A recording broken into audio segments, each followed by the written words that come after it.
बहुत सारे लोगों का क्वेरी और कमेंट आया है मेरे राउटर के वीडियो में, जिसको पढ़ के पता चलता है कि बहुत से लोगों को नेटवर्किंग का कॉन्सेप्ट क्लियर नहीं है। नेटवर्किंग क्या होता है, इंटरनेट क्या होता है, नेटवर्किंग डिवाइसेस जैसे राउटर, हब, स्विचेस क्या होते हैं। इस वीडियो को अंत तक देखें ताकि आपको नेटवर्किंग का बेसिक कॉन्सेप्ट क्लियर हो जाए और आप नेटवर्किंग और नेटवर्किंग डिवाइसेस को पहचानने लगे।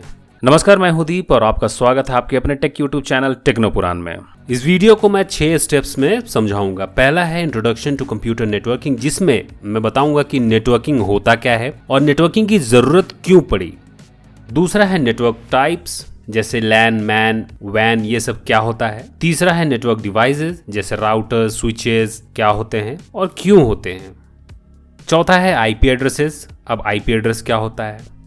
पांचवा है नेटवर्क प्रोटोकॉल्स, हम लोग डेली यूज प्रोटोकॉल्स को समझेंगे और ये प्रोटोकॉल्स होता क्या है वो भी समझेंगे। छठा है नेटवर्क सिक्योरिटी, हम लोग अपने नेटवर्क को हैकर से बचाने के लिए क्या क्या डिवाइसेस लगा सकते हैं या क्या क्या सॉफ्टवेयर इंस्टॉल कर सकते हैं वो भी समझेंगे। इस वीडियो के एंड होते होते कंप्यूटर नेटवर्किंग से रिलेटेड ऑलमोस्ट सारे सवाल क्लियर हो जाएंगे।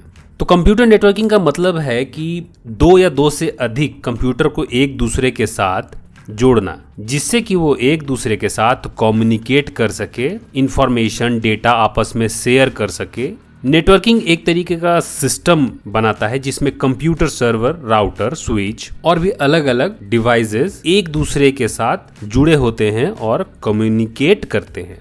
कंप्यूटर नेटवर्किंग का सबसे बड़ा फायदा या उदाहरण है इंटरनेट और कुछ नहीं बल्कि नेटवर्क ऑफ नेटवर्क्स है। मतलब अलग अलग नेटवर्क आपस में जुड़ते चले गए, ढेर सारे नेटवर्क का समूह को ही इंटरनेट कहते हैं।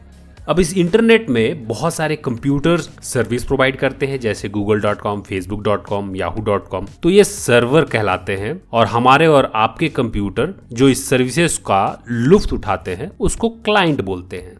कंप्यूटर नेटवर्क में रिसोर्सेज शेयर करना बहुत ही आसान हो जाता है, जैसे डेटा, फाइल, प्रिंटर, चैट और भी बहुत सारा। कंप्यूटर नेटवर्क की मदद से कम्युनिकेशन का स्पीड बहुत बढ़ जाता है, जिससे कि संदेश, फाइल और बहुत सारी जानकारी को तेजी से ट्रांसफर किया जा सकता है। कंप्यूटर नेटवर्क की मदद से ही हम वेब एप्लीकेशन का उपयोग करना सीखे हैं। एग्जाम्पल के लिए मैं एक छोटा सा नेटवर्क दिखाता हूँ जो मैंने पैकेट ट्रेसर नाम के एक सॉफ्टवेयर में बनाया है।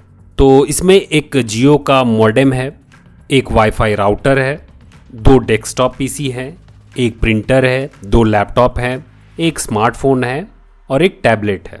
मतलब समझ जाइए कि एक नॉर्मल घर का छोटा सा नेटवर्क है।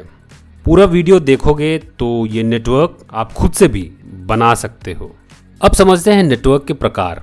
देखिए, अमूमन 3 से 4 तरह के नेटवर्क होते हैं, वैसे और भी तरह के नेटवर्क होते हैं, लेकिन अभी हम 3-4 ही जान ले तो काफी है। पहला है लैन, जिसको लोकल एरिया नेटवर्क बोलते हैं। ऐसा नेटवर्क जो बहुत ही छोटे एरिया में है, जैसे अपना घर, एक ऑफिस, स्कूल एटसेट्रा। इसमें कुछ computers, laptop, smartphone, tablet, printer, server को जोड़ा जाता है। इसमें स्विच और हब का इस्तेमाल होता है। दूसरा है मैन, मतलब मेट्रोपॉलिटन एरिया नेटवर्क। ऐसा नेटवर्क जो पूरे शहर में फैला है। इसके पहले कैन भी आता है, जिसको कैंपस एरिया नेटवर्क बोलते हैं, लेकिन जरूरत नहीं है, आप कैन वैसे ही समझ जाओगे। मैन में बहुत सारे लैन होते हैं।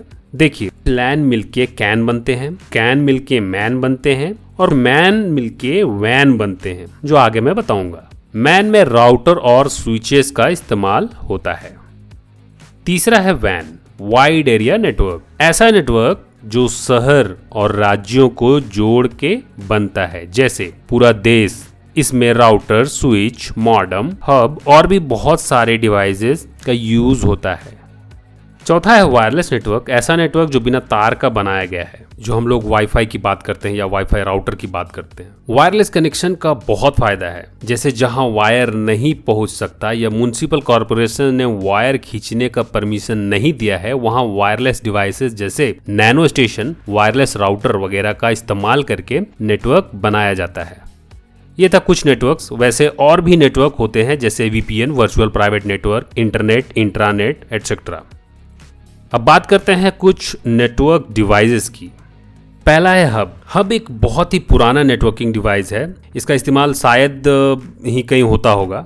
हब की मदद से हम कम्युनिकेटिव डिवाइसेस को जोड़ते हैं, जैसे 2 या 2 से अधिक computer, printer, scanner, smart TV etcetera. Hub को नेटवर्किंग स्विचेस ने रिप्लेस कर दिया है। क्यों, मैं बताता हूँ। दूसरा डिवाइस स्विच ही है। स्विच भी सेम हब वाला ही काम करता है, फर्क बस इतना है कि स्विच हब से स्मार्ट होता है। हब एक बेवकूफ डिवाइस है। मैं समझाने की कोशिश करता हूँ। मान लीजिए कि 4 लड़के बैठे हैं, एक का नाम राम है, दूसरे का नाम श्याम है, तीसरे का नाम गोविंद है और चौथे का नाम शिव है। अगर राम एक बुक शिव को देना चाहता है तो हब मालूम क्या करेगा? हब एक एक करके सभी से पूछेगा, हेलो श्याम भैया, बुक आपका है क्या? तब श्याम भैया बोलेंगे, अरे चिरकुट, ये शिव को देना है। फिर वो शिव के पास नहीं जाएगा, फिर वो गोविंद के पास जाएगा, भैया आपका है क्या? गोविंद भैया भी उसको जो है डांट के भगा देंगे। तब वो शिव के पास जाएगा और शिव बोलेगा, हाँ ये बुक मेरा है, मुझे दो। हब ऐसा इसलिए करता है क्योंकि उसको मालूम ही नहीं है कि कौन कौन सा डिवाइस उसके कौन कौन से पोर्ट से जुड़ा है। तो छोटे नेटवर्क के लिए हब चल जाता है। अब आप सोचिए कि बड़ा नेटवर्क में कितना ट्रैफिक प्रॉब्लम होगा, डेटा ट्रांसफर होने में एक एक दिन लग जाएगा। स्विच ऐसा नहीं करता। जैसे ही कोई डिवाइस स्विच से कनेक्ट करता है वो उसको पहचान लेता है और उसको याद रखता है कि अच्छा पोर्ट नंबर 4 से शिव भैया जुड़े हैं। तो जैसे ही राम ने बुक शिव को भेजा तो वो बुक डायरेक्ट पोर्ट नंबर 4 पे भेज देता है, ये नहीं कि एक एक करके सब जगह जाता है। तीसरा डिवाइस समझते हैं मोडेम। मोडेम एक ऐसा डिवाइस है जो एनालॉग डेटा को डिजिटल और डिजिटल डेटा को एनालॉग में कन्वर्ट करता है। इसका बेस्ट एग्जांपल है टेलीफोन लाइन वाला इंटरनेट। टेलीफोन लाइन में डेटा जो है एनालॉग सिग्नल में ट्रांसफर करता है, लेकिन हमारा कंप्यूटर जो है डिजिटल समझता है। तो टेलीफोन लाइन मोडेम में लगता है, फिर मोडेम उसको डिजिटल में कन्वर्ट करता है, तब मोडेम से डेटा कंप्यूटर में जाता है। सेम चीज जब हम कंप्यूटर से कुछ डेटा इंटरनेट पे भेजते हैं तब मोडेम जो है डिजिटल डेटा को फिर से एनालॉग में कन्वर्ट करता है और फिर टेलीफोन वाले वायर में वापस भेज देता है। इस तरह के डिवाइस को मॉड्यूलेटर एंड डीमॉड्यूलेटर बोलते हैं, शॉर्ट फॉर्म में बोले तो मोडेम। चौथा डिवाइस है राउटर। राउटर एक बहुत ही इंपॉर्टेंट और एडवांस डिवाइस है। इसका काम होता है 2 अलग अलग डिफरेंट नेटवर्क को जोड़ना। जैसे आपके अपने घर में एक नेटवर्क बनाया है और आपने इंटरनेट कनेक्शन लिया है, तो आपके घर का नेटवर्क और इंटरनेट के बीच में राउटर लगता है ताकि दोनों जोड़ा जा सके। इंटरनेट एक अलग नेटवर्क है और आपके घर का नेटवर्क अलग है। अलग नेटवर्क कहने का मतलब है अलग अलग आईपी एड्रेस। जैसे आपके इंटरनेट प्रोवाइडर का आईपी एड्रेस होगा 40.60.70.41 और आपके घर का होगा 192.168.29.1। अब ये आईपी एड्रेस क्या होता है उसको हम आगे समझेंगे।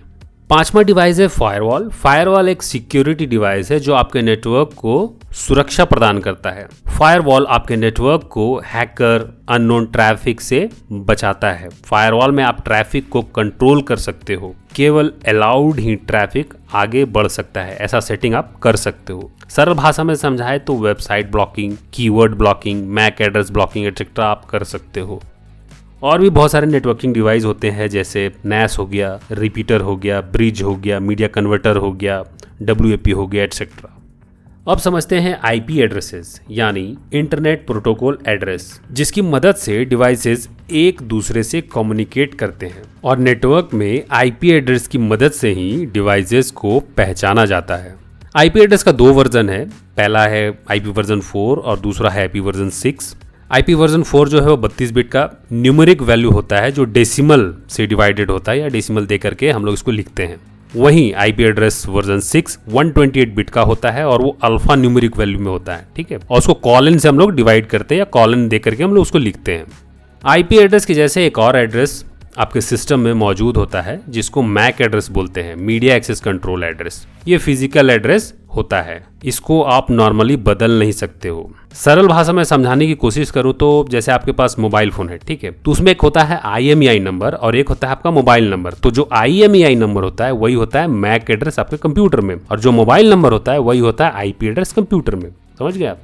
जैसे आप मोबाइल में सामने वाला का नंबर डायल करके उसको कॉल करते हैं, ठीक उसी तरीके से जब कंप्यूटर एक दूसरे से कम्युनिकेट करता है तो वही आईपी एड्रेस से ही कम्युनिकेट करता है। आईपी एड्रेस का आगे का भाग नेटवर्क और पीछे का भाग नंबर ऑफ होस्ट बताता है।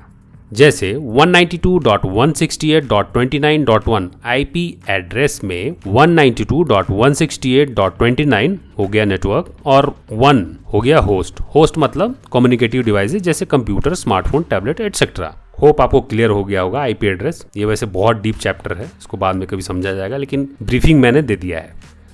आईपी एड्रेस में एक वर्ड आया था प्रोटोकॉल। तो अब हम कुछ डेली यूज के प्रोटोकॉल को समझेंगे। उससे पहले प्रोटोकॉल समझते हैं। तो प्रोटोकॉल कुछ नहीं बल्कि नेटवर्क में कम्युनिकेशन, डेटा ट्रांसफर करने का रूल्स एंड रेगुलेशन होता है। प्रोटोकॉल ही डिसाइड करता है कि कौन सा डिवाइस किस तरीके से एक दूसरे के साथ कम्युनिकेट करेगा। तो हमारा पहला प्रोटोकॉल है टीसीपी/आईपी, transmission control protocol, internet protocol. टीसीपी/आईपी बहुत ही इंपॉर्टेंट प्रोटोकॉल है क्योंकि इसी प्रोटोकॉल की मदद से कनेक्शन बनता है और डेटा को टुकड़ों टुकड़ों में बांट के यह कंफर्म करता है कि डेटा सही तरीके से दूसरे डिवाइस तक पहुंच रहा है कि नहीं। दूसरा प्रोटोकॉल है HTTP, hypertext transfer protocol. HTTP web browser और वेब सर्वर के बीच में डेटा ट्रांसफर को कंट्रोल करता है, जैसे image, video, web page, audio etcetera को फॉर्मेट करना और वेब से डाउनलोड करने की प्रक्रिया को कंट्रोल करता है। तीसरा है FTP, फाइल ट्रांसफर प्रोटोकॉल। नाम से ही पता लग रहा है कि नेटवर्क में फाइल ट्रांसमिट करने में यूज होता है। इसी प्रोटोकॉल को यूज करके यूजर फाइल को डाउनलोड और अपलोड कर पाता है सर्वर से। चौथा है SMTP, simple mail transfer protocol. यह प्रोटोकॉल मेल ट्रांसमिशन को कंट्रोल करता है। पांचवा है DHCP, dynamic host configure protocol. यह प्रोटोकॉल नेटवर्क में लगी कम्युनिकेटिव डिवाइसेस को ऑटोमेटिक आईपी प्रोवाइड करता है। आपने देखा होगा जैसे ही आप कोई वाईफाई से कनेक्ट होते हैं ऑटोमेटिक आपके डिवाइस को एक आईपी एड्रेस मिल जाता है। ये काम DHCP का ही है। छठा है DNS, डोमेन नेम सिस्टम। ये बहुत ही जबरदस्त प्रोटोकॉल है। आपको मैं एग्जांपल से समझाता हूँ, आप तुरंत समझ जाओगे। तो जैसे ये google.com है, इसको मैं कॉपी कर लेता हूँ एंड CMD ओपन करके google.com को पिंग करता हूँ। पिंग मतलब पिंग एक यूटिलिटी होता है जिससे कि हम होस्ट कनेक्शन चेक करते हैं। कम्युनिकेटिव डिवाइसेस के बीच में हम लोग कनेक्शन चेक करते हैं पिंग का इस्तेमाल करके, ठीक है। सो जैसे ही मैंने गूगल से पिंग किया तो आप देख सकते हो एक एड्रेस मिल गया IP वर्जन 6 का। इसी तरीके से अगर मैं facebook.com को पिंग करता हूं तो आप देख सकते हो IP दिखने लगा है, ये भी IP वर्जन 6 ही है। अब मैं क्या करता हूं, इस IP को कॉपी करके सर्च करता हूं ipinfo.io पे, तो आप देख सकते हो ये IP फेसबुक का है। इसी तरीके से अगर मैं google.com वाला IP को भी चेक करता हूं तो आप देख सकते हो ये IP गूगल का है। तो अगर facebook.com या google.com के जगह बोला जाए आपको कि ये जो नंबर लिखा हुआ इसको आप याद करो, तो क्या ये पॉसिबल है? नहीं ना। डोमेन नेम सिस्टम प्रोटोकॉल का यही काम है। आप facebook.com लिखते हो लेकिन आपके कंप्यूटर के पीछे मतलब नेटवर्क में एक्चुअली IP एड्रेस पे सारा काम होता है। समझ रहे हो? होप आपको DNS क्लियर हो गया होगा। तो ये था कुछ नेटवर्क प्रोटोकॉल। चलिए अब नेटवर्क सिक्योरिटी के बारे में कुछ जान लेते हैं। नाम से ही पता चल गया होगा कि अपने नेटवर्क को कैसे बचाएं। अब चाहे किसी हैकर का अटैक हो या वायरस या फिर मलवेयर का, अब चाहे आपके स्कूल का नेटवर्क हो या फिर आपके घर का नेटवर्क हो। नेटवर्क सिक्योरिटी टेक्निक को मैं 2 भाग में बांटता हूँ। पहला है सॉफ्टवेयर बेस्ड सिक्योरिटी, जिसमें क्रिप्टोग्राफी मतलब data encrypt and decrypt, antivirus software, firewall software, strong password रखना, 2 स्टेप वेरिफिकेशन इनेबल करना, ऑथेंटिकेशन एप्लीकेशन रखना एटसेट्रा आता है। दूसरा है डिवाइस बेस्ड सिक्योरिटी, जिसमें सिक्योरिटी बढ़ाने के लिए डिवाइस का इस्तेमाल होता है, जैसे firewall device, security pen drive, IPS, UTM, email security gateways etcetera. और भी बहुत कुछ आता है। कुछ both software as well as hardware दोनों का कॉम्बिनेशन होता है। तो ये था बेसिक कंप्यूटर नेटवर्किंग। अगर आपके पास कोई क्वेश्चन हो या किसी तरीके का क्वेरी हो तो प्लीज़ कमेंट करके पूछें। वीडियो अच्छा लगे तो please let me know by like और कमेंट, और इसको शेयर करें ताकि और भी नेटवर्किंग पे वीडियो बना सकूं। और हाँ, राउटर वाले वीडियो पे जो कमेंट है उसको मैं मेरे नेक्स्ट वीडियोज़ में एक्सप्लेन करूँगा। अगर आपको नेटवर्किंग प्रैक्टिस करना है तो बेस्ट सॉफ्टवेयर है सिस्को का पैकेट ट्रेसर। होप ये वीडियो आपको पसंद आया होगा। मिलते हैं एक नए वीडियो में एक नए टॉपिक के साथ, तब तक के लिए बाय बाय।